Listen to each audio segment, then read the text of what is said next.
بسم اللہ الرحمن الرحیم۔ ایک شخص نے اپنے کزن کو، اپنے چچا کے بیٹے کو، چچا زاد کو قتل کر دیا اور خود ہی اس کا مدعی بن کے حضرت موسیٰ کے پاس آیا کہ بتائیے جناب میرے اس بھائی کو کس نے قتل کیا ہے؟ حضرت موسیٰ نے ایک سادی سی بات کی، کیا فرمایا؟ وَإِذْ قَالَ مُوسَىٰ لِقَوْمِهِ إِنَّ اللَّهَ يَأْمُرُكُمْ أَن تَذْبَحُوا بَقَرَةً۔ حضرت موسیٰ علیہ السلام نے اپنی قوم سے کہا کہ اللہ تمہیں حکم دیتا ہے کہ ایک گائے ذبح کرو، گائے کا کچھ حصہ مقتول کو مارو، وہ خود اٹھ کے بتا دے گا مجھے کس نے قتل کیا ہے۔ یہ پہلا سپارہ ہے قرآن مجید کا، آپ اس کو دیکھ لیں، یہ آیت نمبر 67 سے شروع ہو رہا ہے۔ تو اب وہ چونکہ ذبح کرنا نہیں چاہ رہا تھا، اس کو پتا تھا کہ مجرم تو میں خود ہوں، وہ ذبح چونکہ کرنا نہیں چاہ رہا تھا تو اس سے کہا کہ مارو ایک حصہ گائے کا، اس کو تو یہ اٹھ کے بتا دے گا۔ تو اس نے جواب کیا دیا؟ قالوا اتتخذون ہزوا، یعنی لگا آپ میرے ساتھ مذاق کرتے ہیں، کبھی ایسا بھی ہوا ہے؟ قال اعوذ باللہ ان اکون من الجاہلین۔ حضرت موسیٰ علیہ السلام فرمانے لگے میں اللہ کی پناہ مانگتا ہوں میں جاہلوں میں سے ہو جاؤں۔ ہر وقت مذاق کرتے رہنا یہ تو جاہلوں کا طریقہ ہے۔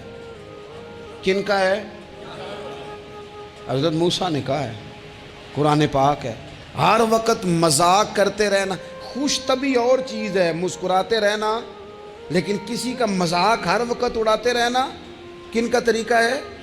جاہلوں کا۔ جب کہا نہیں ذبح کرنی ہے تو اب ذرا دیکھیے، کرنا نہیں نہ چاہ رہے، قالوا ادع لنا ربک یبین لنا ما ہی، کہنے لگے اے موسیٰ پھر آپ نہ رب سے دعا کریں کہ وہ ذرا کھول کے بتائے وہ گائیں کس طرح کی ہو۔ ارادہ نہیں نہ ذبح کرنے کا، آپ دعا کریں۔ قال انہ یقول انہا بقرۃ لا فارض ولا بکر، فرمایا کہ رب کہتا ہے وہ گائے نہ بوڑھی ہو نہ زیادہ بچیا ہو، عوان بین ذالک، ان کے درمیان ہو، یعنی جوان گائے ہو۔ فافعلوا ما تؤمرون، کرو جس کا تمہیں حکم دیا جا رہا ہے۔ قالوا ادع لنا ربک یبین لنا ما لونھا، لو اگلی بات سن لو، کہنے لگے آپ دعا کریں رب سے کہ وہ کھول کے بتائے اس کا رنگ کس طرح کا ہو، رنگ بتائیں کس طرح کا ہو۔ قال انہ یقول انہا بقرۃ صفراء، فرمایا رب فرماتا ہے کہ صفراء رنگ کی ہو، یعنی گہرے زرد رنگ کی ہو۔ یہ رب فرماتا ہے اس طرح کی گائے ذبح کرو۔ فاقع لونھا تسر الناظرین، اور جب کوئی اسے دیکھے تو اسے اچھا بھی لگے، آنکھوں کو اچھی لگے وہ گائے، اس طرح کی گائیں ذبح کرو۔ لو اتنی باتیں بتا دی۔ قالوا ادع لنا ربک یبین لنا ما ہی، کہنے لگے نہیں آپ پھر دعا کریں اللہ ذرا کھول کے بتائے گائیں کس طرح کی ہو۔ ان البقرہ تشابہ علینا، ہمیں ذرا گائیں پر شبہ پڑ گیا ہے کس طرح کی ذبح کرنی چاہیے۔ وَإِنَّا انشاءاللہ لمہتدون، اگر اللہ نے چاہا تو ضرور ہم ہدایت پا جائیں گے۔ پھر اللہ تعالیٰ نے فرمایا کہ قال انہ یقول انہا بقرۃ لا ذلول تثیر الارض، گائیں اس طرح کی ہو کہ وہ کبھی کھیتی میں نہ چلائی گئی ہو، یعنی اس کو کبھی کام نہ اس سے لیا گیا ہو۔ بیل کو لوگ لگاتے تھے نا، جو کام آج ٹریکٹر سے لیا جاتا ہے وہ گائے بیل سے لیا جاتا تھا، تو وہ کھیتی باڑی کے کام نہ اس کو لگایا گیا ہو۔ ولا تسقی الحرث، اور نہ اس سے پانی نکالا گیا ہو، نہ کھیت چلانے ہل چلانے میں لگائی گئی ہو، اور وہ جو کنواں ہوتا تھا جس کے گرد گائیں گھومتی تھی، تو کہا وہ بھی کام اس نے نہ کیا ہو گائے نے۔ مسلمۃ لا شیۃ فیہا، وہ ہر عیب سے پاک ہونی چاہیے۔ قالوا الآن جئت بالحق، اب کہنے لگے اب آپ صحیح بات لے کے آئیں، اب سوال ختم ہو گئے نا۔ کہنے لگے اب آپ بات فذبحوہا، انہوں نے ذبح کر دی۔ وما کادوا یفعلون، پر ایسا کرتے نظر آتے، لگتا نہیں تھا کریں گے ذبح پر ذبح۔ اچھا یہ گائیں پھر ملی کیسے؟ امام خازن کہتے ہیں کہ ایک نیک آدمی تھا، تو اس کا آخری وقت آ گیا، تو اس کے پاس جو کل جمع پونجی تھی وہ ایک بچیا تھی، گائیں کی بچی، بچیا ویڑی، اس کے پاس وہ ایک بچیا تھی صرف۔ تو اس نے اس طرح کیا کہ اس کی گردن پر ایک مہر لگائی، اللہ کے نام پر بطور امانت اس نے اس کو جنگل میں چھوڑا، کہا یا اللہ میرا بیٹا ایک ہی ہے، وہ بھی چھوٹا ہے، اس کی حفاظت کرنا اور میرے بیٹے کو پہنچا دینا۔ بچہ بالغ ہو گیا، اس کی ماں نے کہا بیٹا جو امانتیں رب کے پاس رکھوائی جائیں نا ان میں خیانتیں نہیں ہوا کرتی، جا کے جنگل میں آواز دے تیری گائے واپس آ جائے گی۔ اس نے جا کے جنگل میں آواز دی کہ وہ جو میرے باپ نے امانت رکھوائی تھی وہ کدھر ہے؟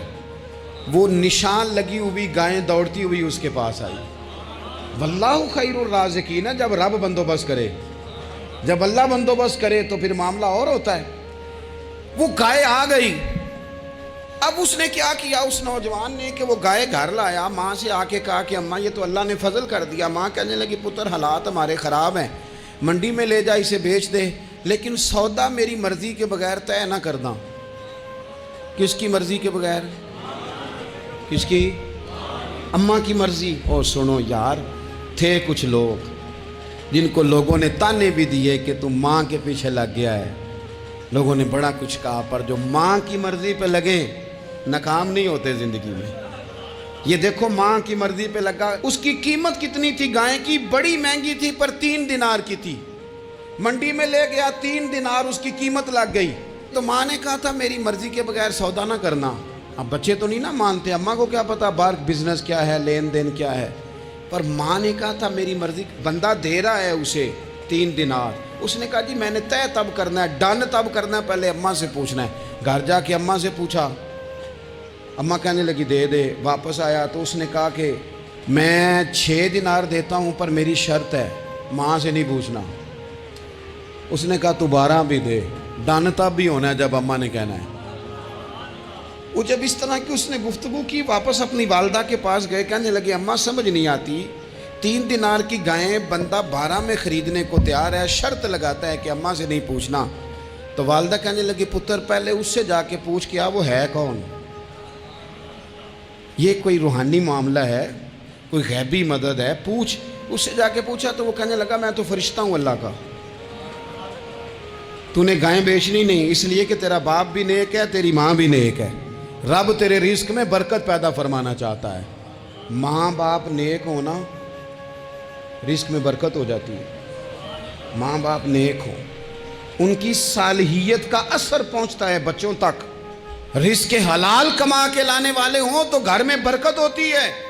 جا کے کہا کہ تیرے ماں باپ نیک تھے، اسے نہ بیچنا گائے کو، تو کیا کریں؟ کہنے لگے بنی اسرائیل والے سوال کر کر کے خود مشکل میں آ گئے۔ اب وہ ایسی گائے جو جوان بھی ہو، یہاں تو ہر غریب آدمی اپنی گائیں یہاں لگا دیتا ہے، کھیتی باڑی میں یہاں لگا دیتا ہے، کنویں میں پانی نکالنے میں، تو یہاں تو ہر ایک کی گائیں، تو ایسی گائیں جس کا رنگ بھی اتنا پیارا ہو، زیادہ بوڑھی زیادہ بچی بھی نہ ہو، اور ابھی تک کھیت میں بھی نہ لگی ہو، وہ سوائے تیرے کہیں نہیں ہے۔ اس نے کہا چل پھر مہربانی کر بتا میں کتنے کو دوں گائیں، اگر وہ آ جائیں تو کتنے کو بیچنی ہے؟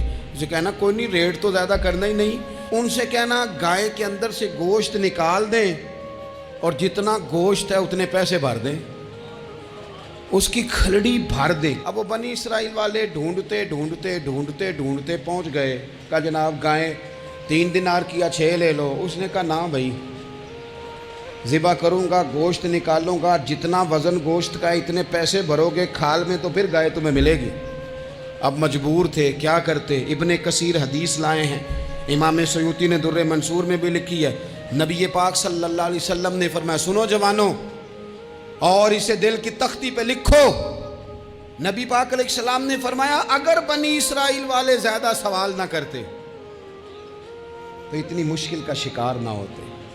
انہوں نے سوال اتنے کیے کہ چارہ نہیں ہے اب ان کے لیے، چارہ نہیں ہے اب ان کے لیے کہ یہ ادھر ادھر جا سکے، مجبوری بن گئی، یہی گائے خریدنی ہے، یہی لے جانی ہے۔